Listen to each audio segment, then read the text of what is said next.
Nueva York, Berlín, Londres, París, Moscú, Tokio o Madrid. Nuestras modernas ciudades no siempre fueron mastodónticas extensiones de hormigón, cristal y acero. En el siglo XIX, el asfalto aún no discurría por nuestras calles como un río de progreso. Al amparo de la revolución industrial, nuestras urbes se fueron sacudiendo el polvo para albergar al hombre moderno e integrar en sus paisajes sus agresivos nuevos medios de transporte. Al calor de su creciente industria y de sus ofertas financieras, culturales, laborales o académicas, millones de almas fueron reclamando un espacio extramuros, atraídos por las oportunidades de desarrollo económico y personal que prometían las metrópolis en expansión. Un capitalismo incipiente que ya apuntaba maneras, en lo que a especulación urbanística se refiere, posibilitó que ciudades como Madrid experimentasen un crecimiento exponencial. Pero si este crecimiento fue medianamente ordenado, fue gracias a la pericia y buen hacer de arquitectos y urbanistas con una visión moderna, pero también humana, de las posibilidades que ofrecían los nuevos desarrollos en el campo de la ingeniería y de los materiales que habrían de desplazar a la piedra y la madera. Sin duda, la persona que mejor encarnó esa inquietud por hacer habitables los nuevos ensanches de ciudades que estaban eclosionando por todo el mundo fue el arquitecto madrileño Francisco de Cubas y González Montes. Bueno, Francisco de Cubas, los padres, el padre tenía un taller de ebanistería y su padre y su madre era una terrateniente que tenía tierras pues en Navalcarnero y también cerca de Toledo, por la provincia de Toledo. Este matrimonio, el matrimonio Cubas-González Montes, tuvieron dos hijos, uno que era Ángela y otra que era Francisco de Cubas González Montes, que es el personaje del que estamos hablando. Francisco de Cubas es un arquitecto muy relevante porque representa muy bien el devenir de la arquitectura española en general y madrileña en particular a lo largo del siglo XIX. Pertenece a las primeras promociones de la Escuela de Arquitectura y su obra es muy amplia, muy diversa, muy polifacética porque de alguna forma realiza palacetes, iglesias, conventos y una serie de obras singulares particularmente interesantes.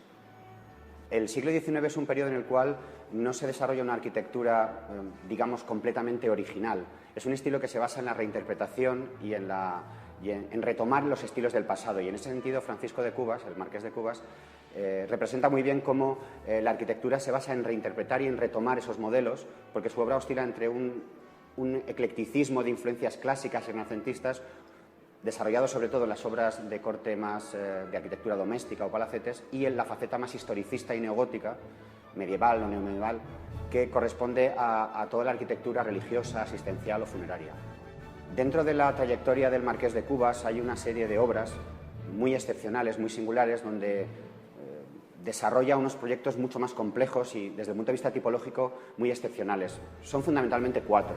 Por una parte, el Museo del Doctor Velasco, donde nos encontramos, el personaje que tengo aquí a mi lado. Por otra parte, el Castillo de Butrón, en Gatica, en Vizcaya, que es una obra pintoresca, realmente muy singular, y también cerca la Universidad de Deusto, que construyó para los jesuitas. Y en el caso de Madrid, evidentemente, el encargo más importante es la Catedral de la Almudena. En el siglo XIX los proyectos se vertebraban a partir de los estilos históricos, ¿no? Es decir, se formaban los arquitectos para ser capaces de diseñar edificios en función de esos estilos históricos, ¿no?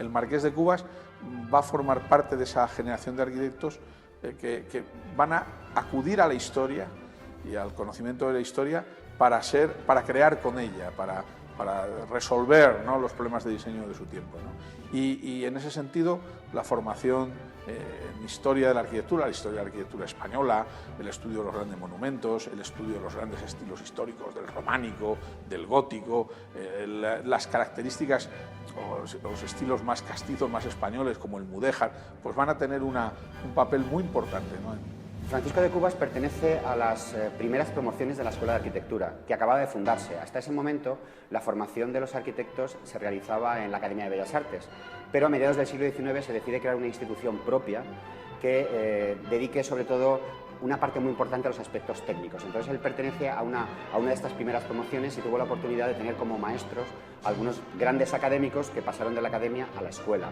A partir de ahí desarrolla su carrera entre el año 45 y el 52, entre 1845 y 1852, y luego tuvo la oportunidad de hacer un gran tour por Europa gracias a una pensión que le permitió estudiar en Italia y conoció pues, una buena parte de la arquitectura europea de su tiempo, que era algo que en ese momento aportaba mucho a la formación de los arquitectos. Francisco de Cubas y González Montes, el marqués de Cubas, va a ser uno de los primeros estudiantes de la nueva Escuela Especial de Arquitectura. Esa nueva Escuela Especial, creada en 1844, tendrá una enorme continuidad con la propia enseñanza académica. De hecho, el director, Inclán Valdés, era el responsable hasta ese momento de la Academia, de la enseñanza de la arquitectura en la Academia, y va a seguir siendo el responsable, ahora ya como director de la Escuela Especial, ¿no? Esa continuidad con la enseñanza académica se ve pues, en la misma relación de profesores, ¿no? Y de responsables, ¿no?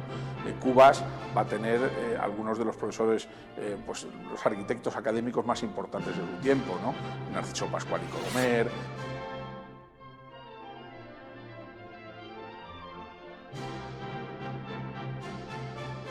Zabaleta,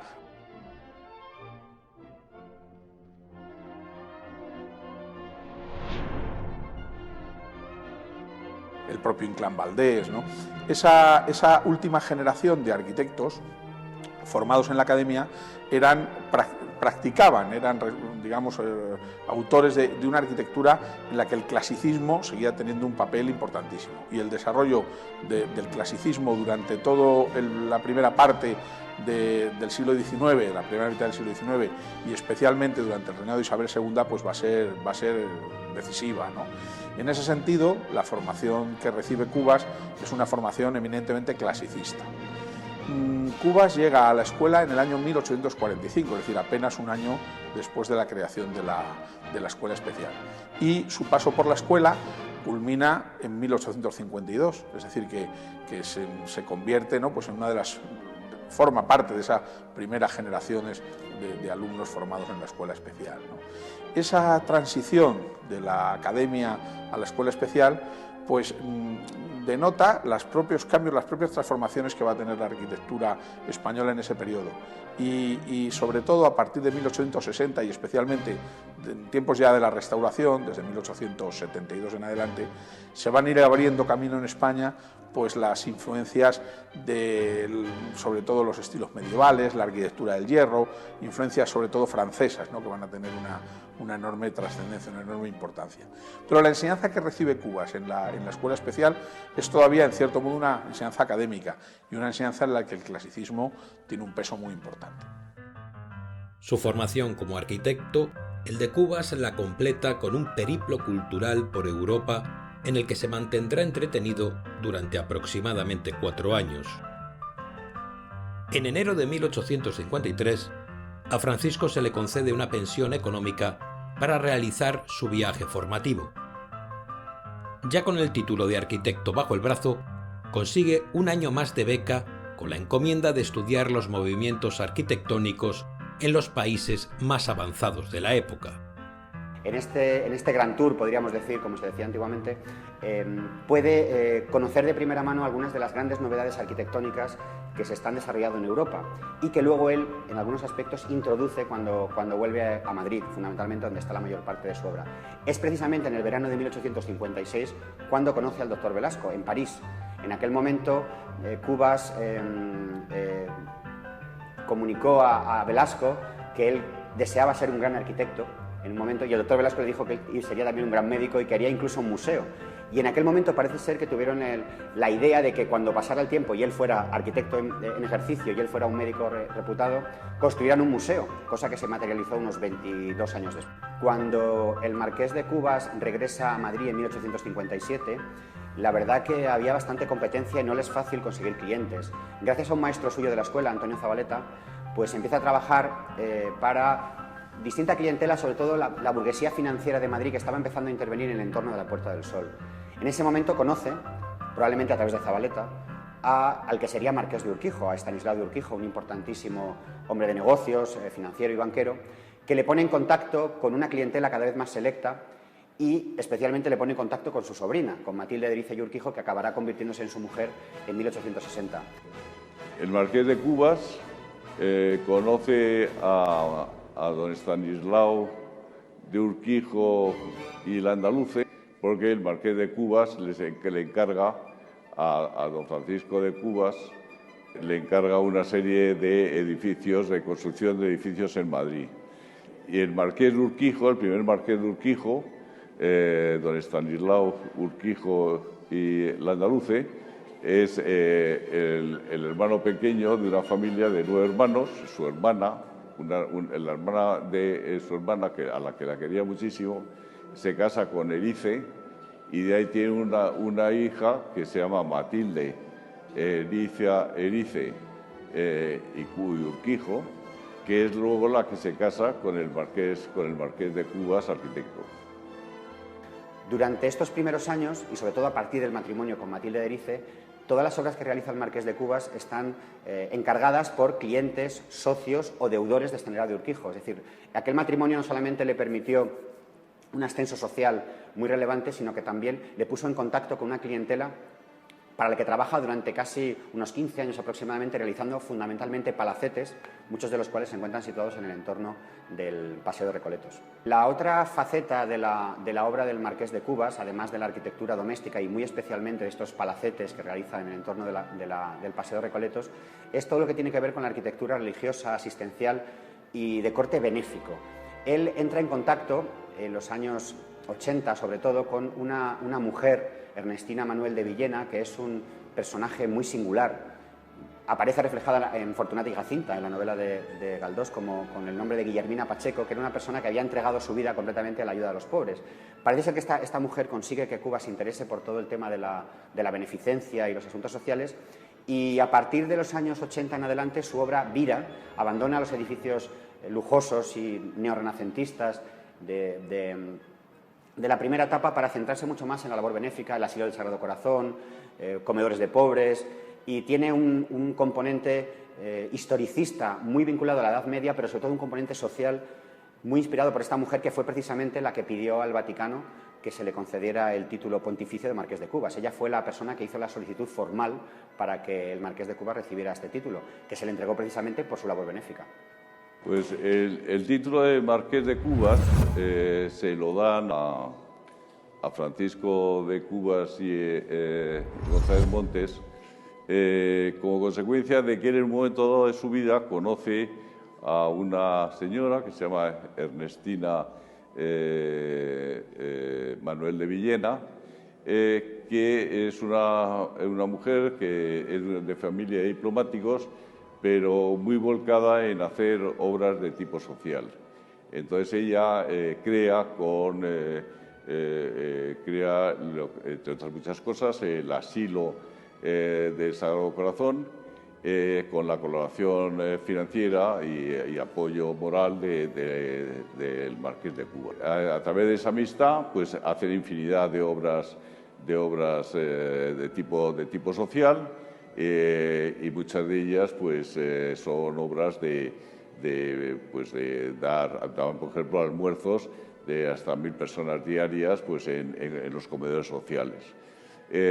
Todo ese tipo de esto pues fue muy reconocido por el Vaticano,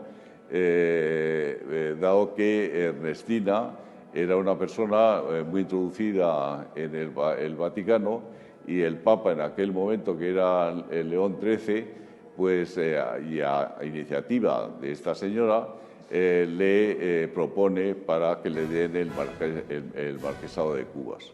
Y después de una serie de gestiones de esta señora, le terminan dando el título. Es un título pontificio que mi bisabuelo lo utilizó siempre, aunque en un momento dado también le hicieron marqués de Fontalba por parte del rey Alfonso XIII, siempre el título que utilizó fue el título pontificio de Marqués de Cubas. En 1868, poco tiempo después de volver de su viaje por Europa y de iniciar su carrera, en ese momento en el que está trabajando para la burguesía financiera del entorno del Marqués de Urquijo, Cubas ingresa a la Academia de Bellas Artes de San Fernando como académico de número, como solían hacer por otra parte la mayor parte de los arquitectos con cierto prestigio. Era todavía bastante joven y en la Academia pues la labor que desarrolla básicamente está relacionada con la realización de informes técnicos. Es curioso, y es una cosa que no se sabe y no se ha insistido suficientemente en ello, que llegó incluso a hacer un informe de obras de Gaudí. Él hizo un informe para el Palacio Episcopal de Astorga, un informe técnico de la Academia, por cierto, criticando algunos aspectos estructurales de la obra de Gaudí. Y luego también la Academia lo que se dedicó básicamente fue a la gestión financiera. Durante un tiempo fue tesorero, precisamente porque tenía muy buena fama como hombre de negocios, porque aparte de arquitecto, el Marqués de Cubas también desempeña un papel muy importante como promotor inmobiliario, como inversionista y como hombre de negocios. La historia no es una secuencia de hechos aislados e inconexos. Los grandes desórdenes sociales que se apoderaron de Europa durante el siglo XX tuvieron su origen en el siglo XIX. Muchos de ellos, el comunismo y la posterior respuesta al mismo en forma de fascismos, surgieron como respuesta al capitalismo salvaje y deshumanizador al que dio lugar la revolución industrial. Algo que el Marqués de Cubas y otros aristócratas europeos entendieron se convertiría con el paso del tiempo en el sustrato de una desigualdad social que solo podía presagiar muerte, miseria y decadencia, como desgraciadamente así ocurrió. Para ofrecer una respuesta de corte católico a esos movimientos obreros que ya empezaban a despuntar en el mundo industrializado, Francisco de Cubas apoyó y colaboró en la creación de los círculos católicos obreros.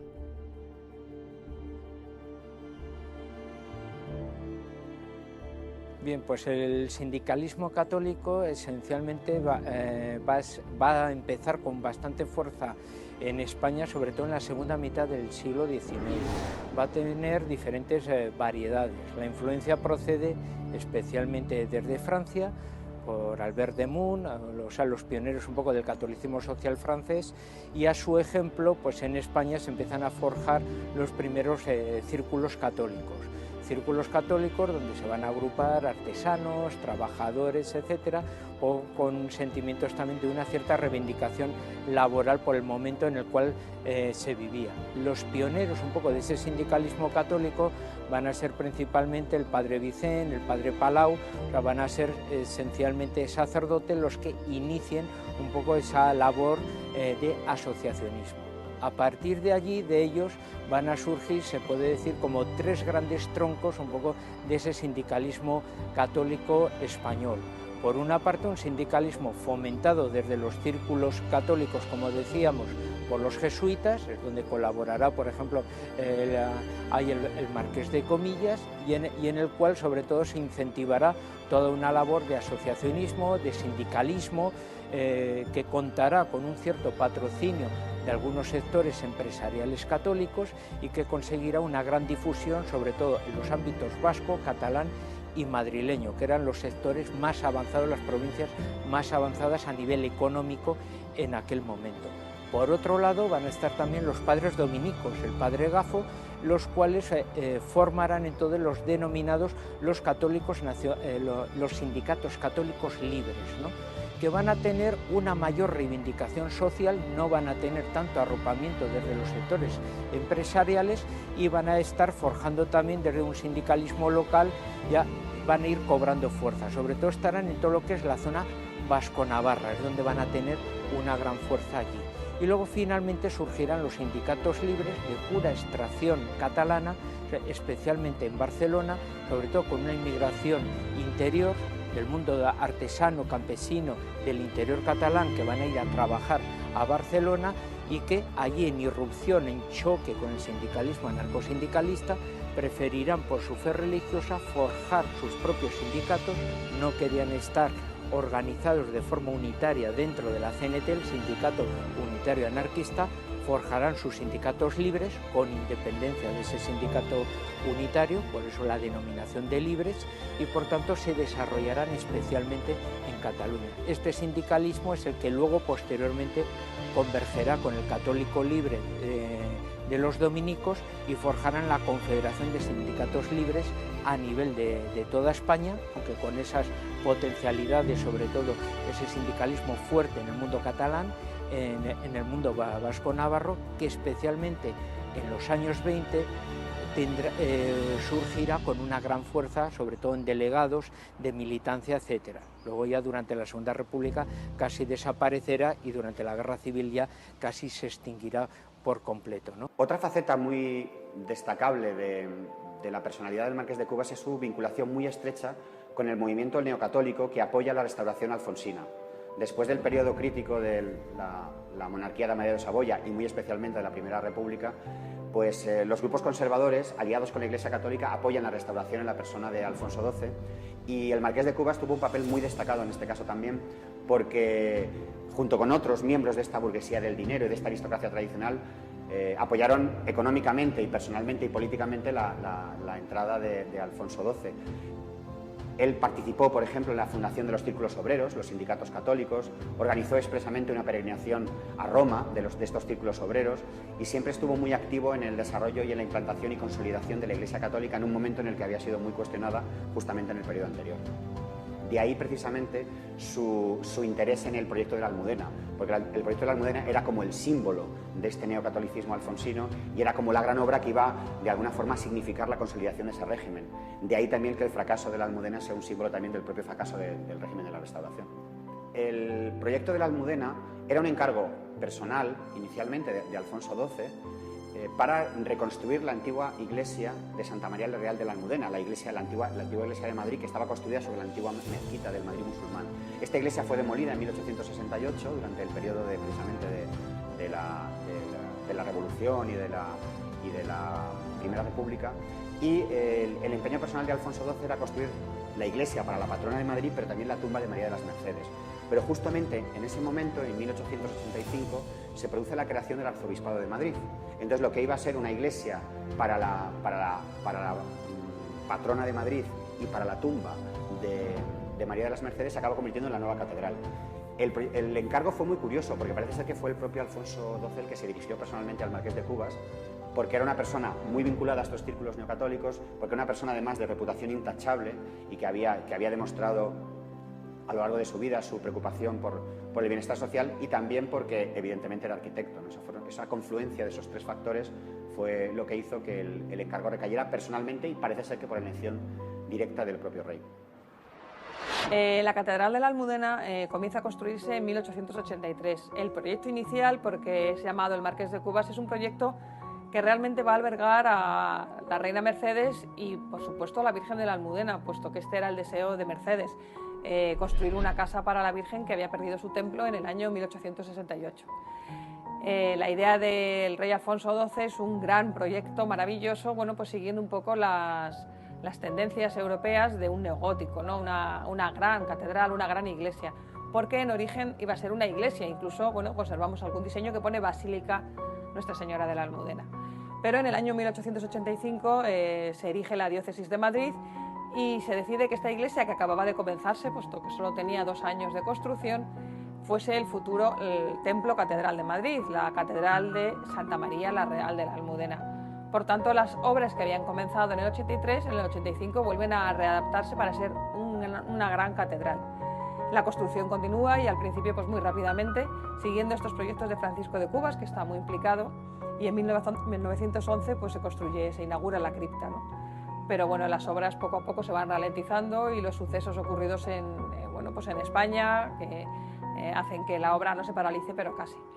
Y por ello, pues en el año 1944 se ve la necesidad de hacer un nuevo proyecto que ya será diferente al inicial de Francisco de Cubas, ¿no? Por tanto, por eso esas obras fueron tan complejas. Fueron realmente unas obras que duraron, podemos decir, 110 años y que albergan en diferentes diseños, pero que al final han sido llamadas por muchos especialistas como una catedral ecléctica, ¿no? Porque tiene proyectos neogóticos, neorrománicos, neobizantinos, incluso, bueno, pues algunas decoraciones actuales. El encargo para la Catedral de la Almudena fue un gran orgullo para Cubas, aunque en principio fue muy reacio. Lo cierto es que la catedral no iba a ser una catedral. Cuando se lo encargan en los años 70 iba a ser la nueva iglesia de Santa María la Real de la Almudena.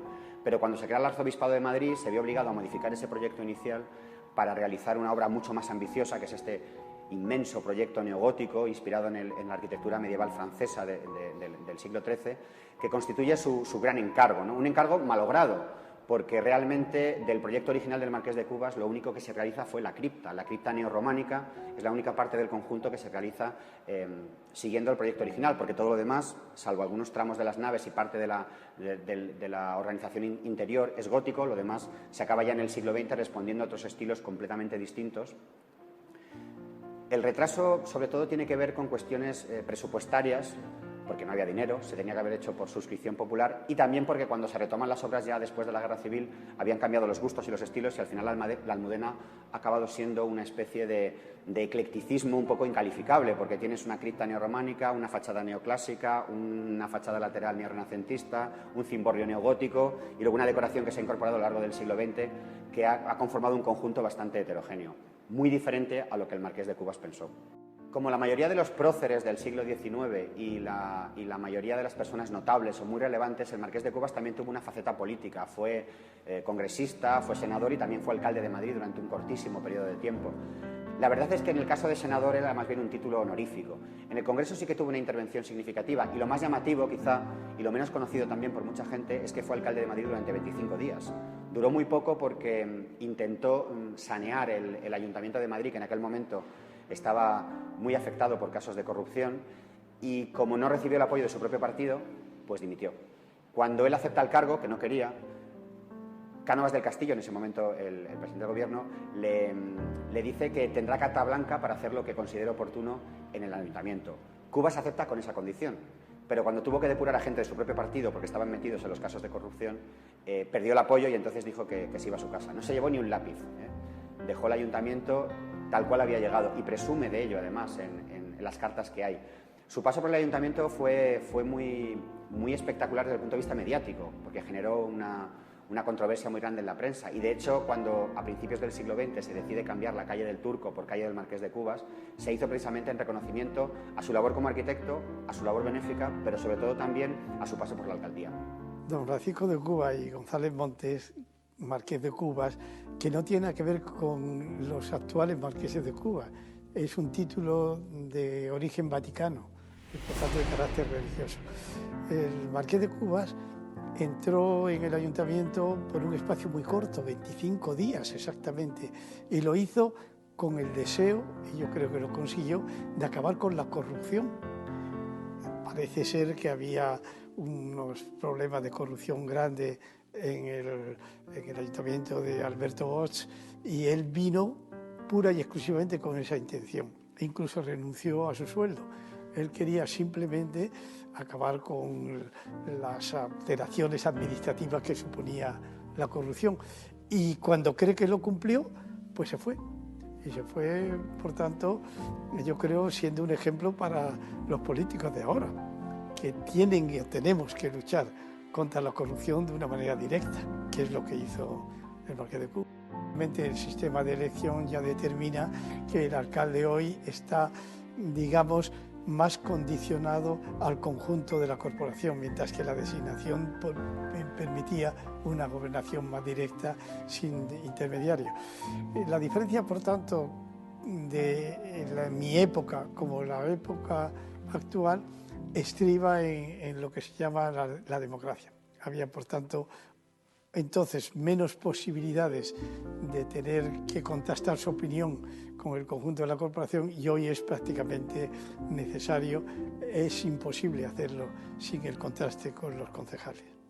Francisco de Cubas no crea podemos decir, lo que en algunos casos se ha llamado la escuela de Cubas, ¿no? Realmente él tiene una serie de discípulos directos que son fundamentalmente de dos tipos, o bien sus colaboradores, como Miguel de Olavarría, que es el que se encarga de finalizar algunas de sus obras, como por ejemplo las obras de la catedral, que las continúa él, o la iglesia de la Santa Cruz, que se acaba ya fallecido el Marqués de Cubas, pero respetando estrictamente su proyecto. Y luego están aquellos familiares que son arquitectos, Francisco Mendoza y Cubas, o José María Mendoza y Usía, que son descendientes directos de su hermana, y que acabaron desarrollando la labor arquitectónica también. Hay un edificio realizado por José María Mendoza y Usía, que es el Palacio de Fontalba, que está aquí también al lado de Colón. Es el edificio en el que vivió el hijo, es un palacio muy lujoso, actualmente es la Fiscalía General del Estado y es un proyecto realizado por este descendiente que viene de la rama de su hermana. Lo que sí que es verdad es que Cubas genera un estilo, sobre todo en los edificios de viviendas, que va a ser muy imitado.